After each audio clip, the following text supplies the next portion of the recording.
Hi, Mohammed. Hi, Bob. How are you? I'm really fine. You are Mohammed El Kurd. Did I pronounce that almost correctly? Yeah, it's correct. Okay. And I'm Robert Wright of Blogging Heads TV, and this is the Wright Show.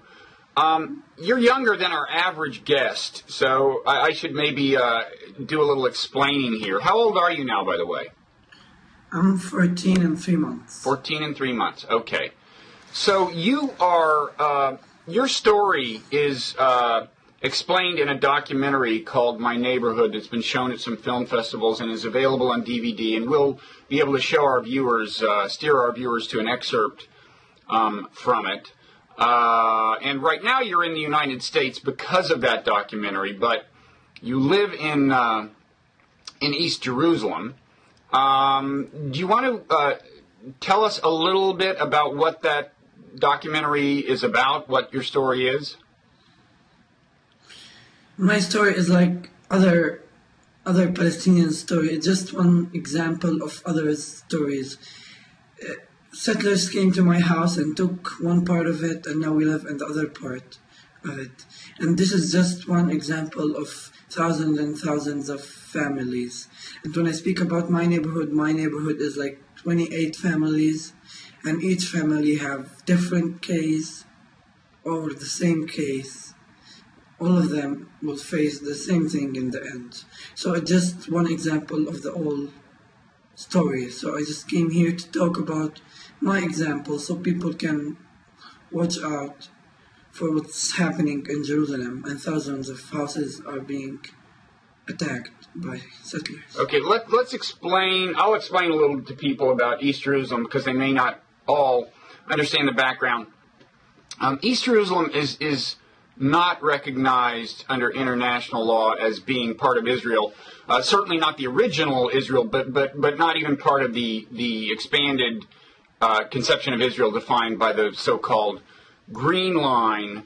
It is now Israel has unilaterally annexed East Jerusalem, but that's not recognized as valid even by Israel's closest ally, the United States. So under international law, this is not part of Israel. Your family had been living in the home on this property for how long? Since not long after the creation of Israel. Is that right? My family and the 28 houses in the neighborhood have been living in the neighborhood since 1956. And this neighborhood is given to them by the UNRWA and the Israeli government. So we have, it's like since 1956. Okay. And then what was it that, and we should explain, I guess, that your family had this property since then. And at some point, I think around 2000, your family built an extension onto the house, built it in what was your yard, considered your property by everyone in the neighborhood for decades. And so then what happened in 2009? So we built this extension, but we couldn't live inside it because it was without permission, and Palestinians could not build an extension or a new house. We asked for permissions, but we don't get. So we built it anyway. But the police and the judge came and they closed it, and we paid fines and fines and fines. And in 2009, the settlers came and lived inside it. But the question is, we couldn't live inside it because it's without permission. But now they are living inside it and it's without permission. So it's like the Israeli fair. They do whatever they want. And it's our house, and we have documents that we built it without permission, and now they claim it's their house and they're living inside it with no permission. Okay, so they've moved into this addition of your house that is on what had always been considered your family's property. You are still living in the original house, but the Israeli courts have supported them in their claim to live in the addition where they're living now, and they are now trying to get you evicted from your the house that you're living in right next to them, right? Right. Okay. It's Sorry, did you want to say something else? no. Okay. So what was what was the experience like? I think you were at school when it happened. Do you remember when you came home from school in 2009? What had happened? We were back. We were like we were coming back from school, and one kid from the neighborhood was saying, "Settlers took your house." So we started running, and we saw all of this furniture on the yard and in the street, and they were like moving the furniture. At first, they refused to make us go inside the home, but then we went inside and we find that they now took the house, and it's theirs now. So okay, I remember it. And something similar had happened or around that time, or has happened to a number of other Palestinian homes in that neighborhood.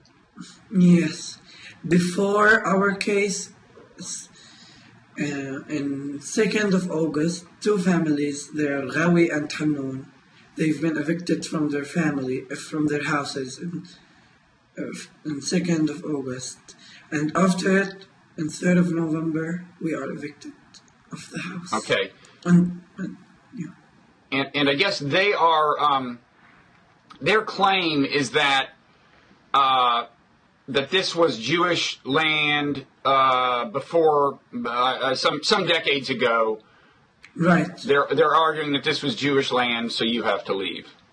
Yeah, and it's like the Bible tells them that they own this land, so they have to have it. Like they feel it's right, so they do it to take the land. And stuff. Yeah, some settlers are shown saying that, I think, in the film, and then also they've argued to the courts that there are documents. We won't get into all this, but they're claiming that land that had been your family's for decades was at some point earlier than that Jewish land. That's their argument, and the courts have supported them. Something very interesting happens in the film. Having to do with what you now know as the Solidarity Movement, right? Do you want to describe that? Yeah, it's like, but before, it's not only the Solidarity Movement. There's a lot of movements that are working on the west side of of the government. But it's kind of that it was shocking, and I was thinking that all Jewish people are bad, they are our enemies, but after this happened in the demonstration and we found that they could be supportive, it changed kind of our life. I found a new sort of people, and I have now a lot of new friends because of that one event. Okay, so these were Israeli Jews who came to support your claim to your land, right? Yes. They felt it's not right what's happening in Jerusalem, so they want to help us, but also they want to help their political party too. Okay. And so, once you saw that there were some Jews on your side of the argument, did this change your understanding of the world or of people or anything? Yeah, I learned that not everyone is like the same. We can't say good people and bad people. It's like good person and bad person. So it's a new thing. It was a new thing for me, but it was really good. Okay, now are they still? So there's a number of Israeli Jews who demonstrate on your behalf and agitate on your behalf. Are they still? They're still doing this to keep you from getting kicked out of the rest of your off the rest of your property, or? Some bad and good things happened, and some bad things happened after the movie was finished recording. First, no any evacuations happened after, since then, but we still go to police office, the jail, pay fine, have troubles and stuff.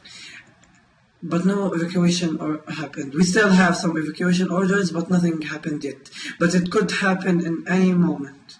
Okay. And the bad things is that demonstrations are decreasing and decreasing and decreasing. Yeah. I'm sorry, you said the demonstrations are?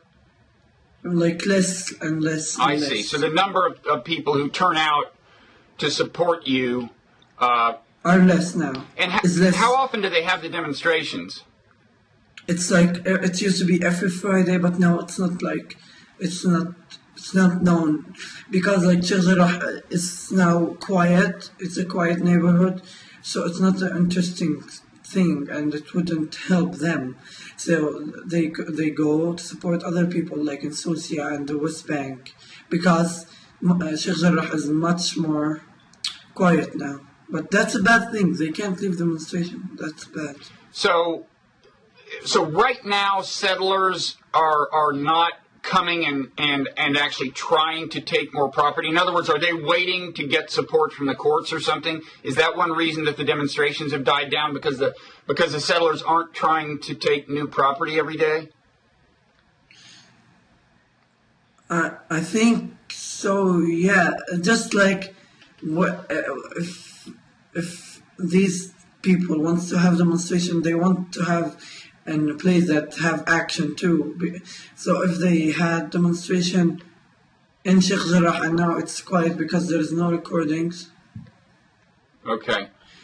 There's no action. It just will make them less like in the media. No one will care anymore. So they're looking for areas with more action. Okay. And yes. So your view of Jews has changed. In other words, what was your view of Jews before this happened? Before this, you heard about the solidarity movement and the Jews who were coming out to support you. What was your view of Jews then? They are all bad. Mm-hmm. And how again would you state your view now? No. What? And how would you state your view now, your view of Jews and of people now? They're normal people, and they're just like us. Mm-hmm. Yeah. Have you thought at all, and if you haven't, you don't have to answer, have you thought at all about why some of them are doing what the settlers are doing and why some of them are coming out to support you? Because they're people. It's not because they are Jewish people, because they are people, and people have different minds, and each person thinking in a different side of thinking. So this one thinks that he owned the land, and this one thinks that no. So yeah, I don't think that they might have some, maybe, but like I can't say this. Mm-hmm. I don't think that they have something inside their heart that they're doing this because of, maybe they're helping their political parties, they're helping themselves, they're helping them parties to shine, but they are like still, but I can't, like, I don't know, it's just normal people, yeah. Okay. And your friends, have some of your friends, your Palestinian friends, had the same experience? I mean, if some of them been evicted from their property, or settlers have tried to have their property, settlers have maybe tried to take their property, and this is a kind of something that the neighbors. Yeah. Sorry. Go ahead. So yeah, in my classroom, like this what's happening with me. It's like similar to everyone. Maybe these guys in the classroom are not supported by Jews. Maybe they're supported by internationals. Maybe they're supported by Arabs. Maybe they're not supported by anyone. Maybe, but it's just a similar case every time that we. It's like when I tell them what happens in my house, they're not shocked because it's something that happens with them, like every day. So it's just similar. And when I told you, it's like thousands and thousands of families and houses in the West Bank and Jerusalem are having the same problems. Okay. So in places like Hebron and all over the West Bank. Right. Okay, now there's in the film your aunt, no, your grandmother. I'm sorry, right? Your grandmother is shown, and when the people from Solidarity first show up, she says, "I don't trust them." She says she can't believe that they would kind of switch sides and support Palestinians. Has her view changed at all? I don't know, and I don't think so, but it's her opinion. But like when they come to have demonstrations or like come and do media or something, she doesn't kick them out of the house. She tells them welcome, she makes tea for them, but she still does not completely believe in what they're doing. But she's not that anti-Jewish kind of person. Okay. Okay, and are there other Palestinian kids your age who have had their view changed a little? Those of them who have maybe been supported by Israeli Jews, do you know of other kids who have had their views of Jews changed?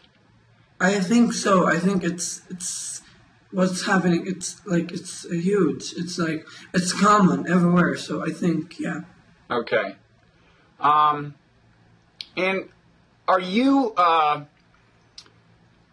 optimistic about the future generally? I don't just mean the situation with your home, but do you think that there can ever be an arrangement where Israelis and Palestinians live, solve the problem, and they're both happy with some arrangement they arrive at? Well, if you want to look at what's happening now, when you say like two countries or one country or anything, it's like in the West Bank, even though it's like, let's talk about Hebron, for example, even though it's a Palestinian city, everywhere in Hebron, they have some settlements. In Ras Al Amud, for example, they had a whole house and settlers moved into one room in the house.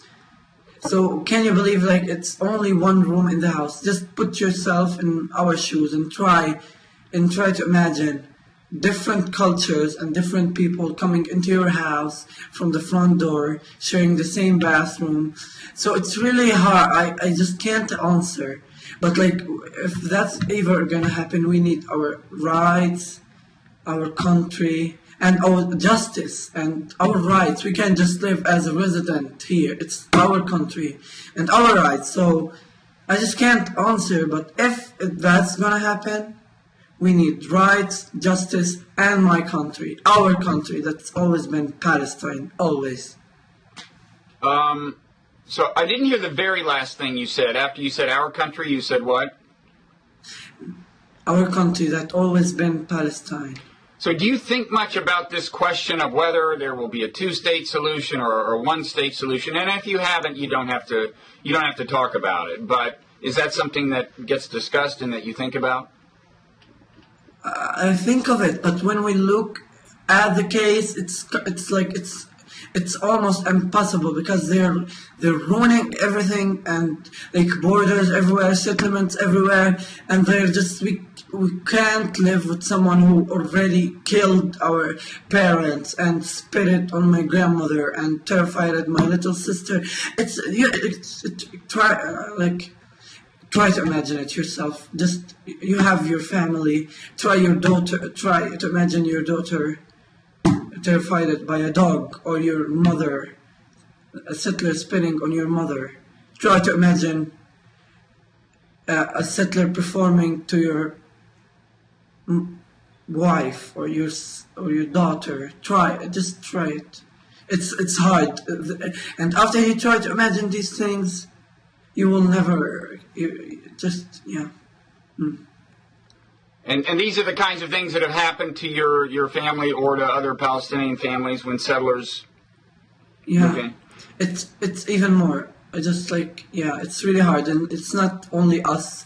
Maybe we are one of the easiest cases, but it's all over Palestine. And when you referred to settlers moving into one room of a house, is that a case where the Israeli courts say, okay, this one piece of the house, is not legitimately theirs. No. The Palestinian, the Israelis maybe bring documents and say, well, this particular 100 square feet or something does not legitimately belong to them, and so the court gives them permission to actually move inside the house, even though the court does not acknowledge that the right to the entire house? Yeah, it's like it's also less than 100 squares. It's like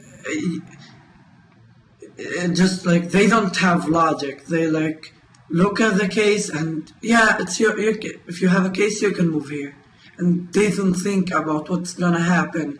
And can you imagine just that one room? And it's complex. You can't imagine that they own one room and the whole house is for Palestinians.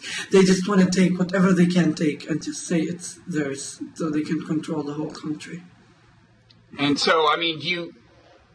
Well, I guess you think their goal is to make life so unpleasant for the Palestinian family that eventually they give up. Yeah, to make them leave and go away. Mm-hmm. But so as of now, you have this arrangement where this extension to your house that was built by your father in 2000 is occupied by these Palestinians, and by these Israelis, and you're living right next to them. Yeah. And do you talk to them? Is there conflict, or you just avoid them, or what? It's different. Sometimes they curse. Sometimes we just walk without them talking to us. Like, I never try to talk to them because I know they're gonna call, we're gonna argument, and then they're gonna call the police. So let me give you examples. So sometimes we walk, they don't say anything, we walk. Sometimes we walk, they start cursing. Sometimes my grandmother walk, they start spitting at her and calling her names that's not appropriate for an 90 years old woman. They have dogs, and the dog has bit my father and one of our neighbors, who is Ayman from Ghawi family. Sometimes my sister walks and the dogs there fights her. Sometimes me or my sister or anyone walks and they start performing in a sexual pervy ways.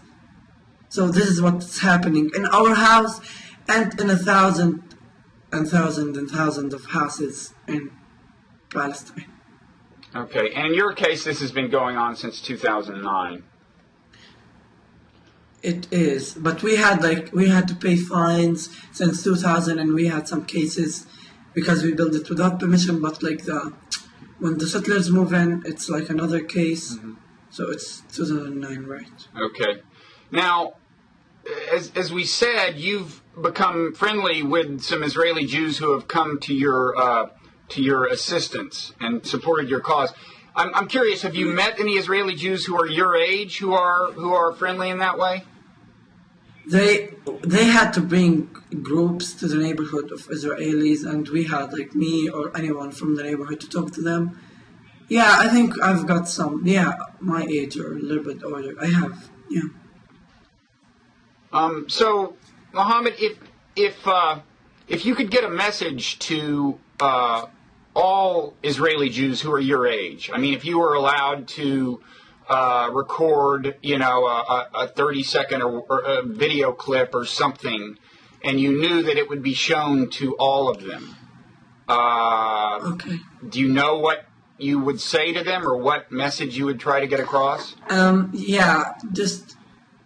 We live in the same region, and we are in the same age. But look, we don't have the same rights, and I'm not living like you. You're living your life, going to school, playing, having a safe life, a very, very safe life. But look what's happening with us. Do you think this is fair? I don't think so. Just push your parents and do something that could help. We are all humans, and we all deserve a a very safe life. Okay. And I understand you've, as part of this documentary, you got to address the European Parliament, is that right? And that was recent? Yeah. How did that go?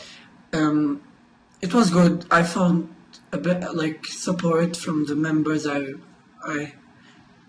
the screening happened and they watched the movie. I saw a lot of support, but they said a lot of good things. But we're waiting for the action. Like everybody can talk, but nobody can really work. Some people can do really good. You mean they have trouble influencing Israeli policy on these matters? What I truly think, I'm not sure if that's true or no, but I don't think that everyone has the courage to speak up and say what they think of the situation. Even I know that most of them does not approve what's happening in the West Bank and Jerusalem, but no one is ready to lose their place in the parliament or the Congress to just save some thousand lives. Yeah, that's not true. No, that's not important. People can die. We can have our seats in Congress. It's good. Okay.